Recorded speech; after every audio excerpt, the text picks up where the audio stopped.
Did you know that if the longest amount of time you've ever planned ahead only extended as far as what should I be dressed up as for tonight's party in the bedroom with your partner, you're a freak and an idiot? Now, did you know that if you planned ahead, but only as far as what steps should I be taking to achieve a desired degree of suntan/sunburn, you still qualify for at least one of the previous adjectives? Did you know that skin cancer is incurable, and particularly self-induced one doesn't entitle you to anybody's pity? Now, did you know that if you did plan ahead and you stockpiled food, building material, and clothing by the truckload, you still qualify to a lesser degree to one of the previous adjectives? This is why none of the native hunter-gatherer societies today practice food piling by the truckload. The Sam Bushmen don't do it. The Inuit don't do it. The Pacific Native Americans don't do it. They might have a couple of salted fish or frozen fish or whatever you can find, but they don't have it by the truckload. Now you might say, yeah, primitive barbarians. Now you have refrigeration, whereas they didn't, so you can stockpile more. And by stockpiling more, you will last longer. Maybe in theory, but I don't think so. You still have a problem of refrigeration that relies on electricity that will totally be wiped out by the next meteorite or the next massive Pacific earthquake. Now, of course, an earthquake or a meteorite strike is totally unsubstantiated, because if there was a danger of it, the government would tell us, right? Now, guarding your stockpiles will also be a problem, particularly if you broadcast the location of it for the whole world to see and know about it. In that case, you still qualify for one of the previous adjectives. Now, scientists tell us that modern humans and Neanderthals, just a couple of thousand years back, happily lived side by side together. The Neanderthals were extremely able hunter-gatherers who could certainly provide for themselves. So were the modern humans. So what ensured the extinction and total annihilation of the Neanderthals? It wasn't wars with the modern humans, who were maybe half their size.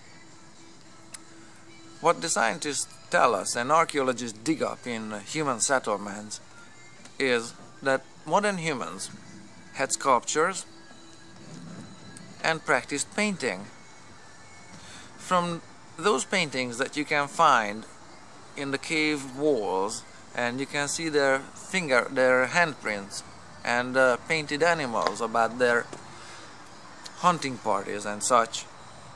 From these paintings they developed maps, and from the maps they developed drawings, and from those drawings they developed writing. Now, if you find yourself next time, say, being around 17, getting married and living in a trailer park, and bitching about the education system, or stating categorically that you don't really need to know how to read and write, you deserve to go the way of the Neanderthals, and you are a genetic reject. If you don't appreciate that, particularly in the West, at school you can learn how to read and write, mostly at no cost, and you have libraries freely available and full of books and knowledge how to survive. If you don't appreciate those and you don't know how to use those, you're a genetic reject and you deserve to go the way of the Neanderthals.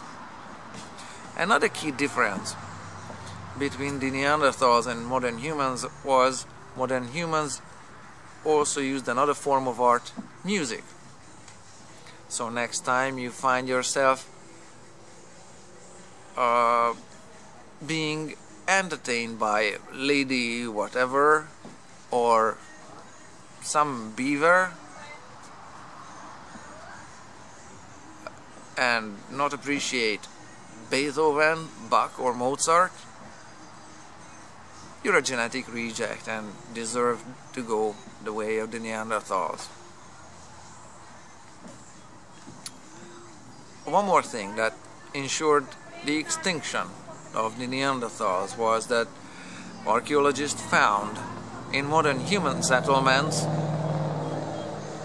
items that didn't originate in the immediate surrounding of the campsites. Modern humans traded. They had a social brain that ensured their survival. Neanderthals did not network. So if you're hedging your bets and planning on stockpiling truckloads of food, you better stockpile with you a couple of doctors, people who know medicine, pharmacists, somebody who can manufacture your antidepressants, your blood pressure regulator medications, people who can build bridges, houses, structures, can deal with wood, can sharpen an axe, can make something useful out of a piece of stone and a stick of wood, people who can catch food and provide food, clothing, and other items for your shelter. If you don't have all this with your stockpiles, you are a genetic reject and you will go the way of the Neanderthals. Because the next earthquake or meteorite strike may not be a mere inconvenience. It might last more than 3 days. It might even last more than 3 months. It might last 300 or 3,000 years. So you better have the skills in your head. You better be able to read books and educate yourself, get skilled, get social, network with other people. Otherwise, you're gonna go the way of the genetic rejects, the Neanderthals. I'm pulling for you guys.